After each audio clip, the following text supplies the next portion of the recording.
They called me a thief for drinking from my own well. You can laugh, but it stopped being funny the second 3 trucks from the HOA parked at my driveway with shovels and metal detectors swearing they'd find the stolen pipes. I kept thinking, what stolen pipes? My whole property was built to avoid them in the first place. But suddenly every neighbor looked at me like I'd been robbing their kitchen sink for years. I've watched QA stories tell tales about power-hungry HOAs, but living it is something else. Orange juice tastes different when it comes from your own filtered well water. I was sitting on my deck that Tuesday morning enjoying the fact that my property sits 300 yards beyond any HOA jurisdiction when the process server showed up. The guy looked apologetic as he handed me the papers, probably wondering why anyone would sue over water theft when there's a perfectly visible well pump sitting right there in my yard. I thanked him and watched his car disappear down the gravel driveway before opening what would become the most ridiculous legal document I'd ever seen.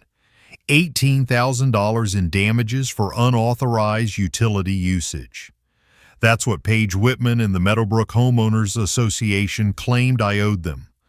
According to their lawsuit, I'd been secretly tapping into their water system for 5 years, somehow running pipes through solid bedrock and connecting to their main line without anyone noticing.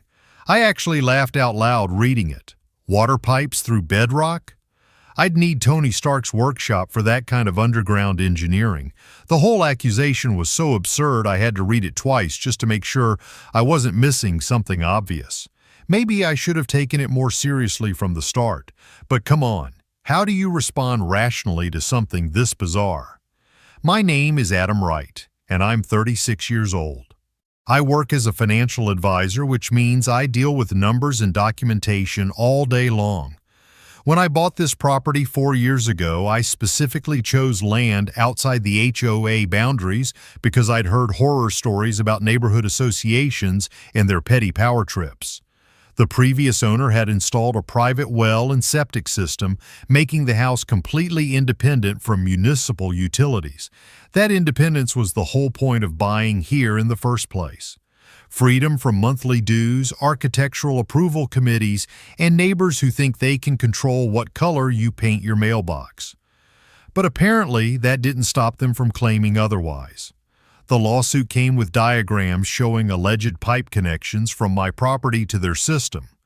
These weren't hand-drawn sketches either. Those papers weren't just wrong, they were dangerous. Check the link in the comments to see what happened next.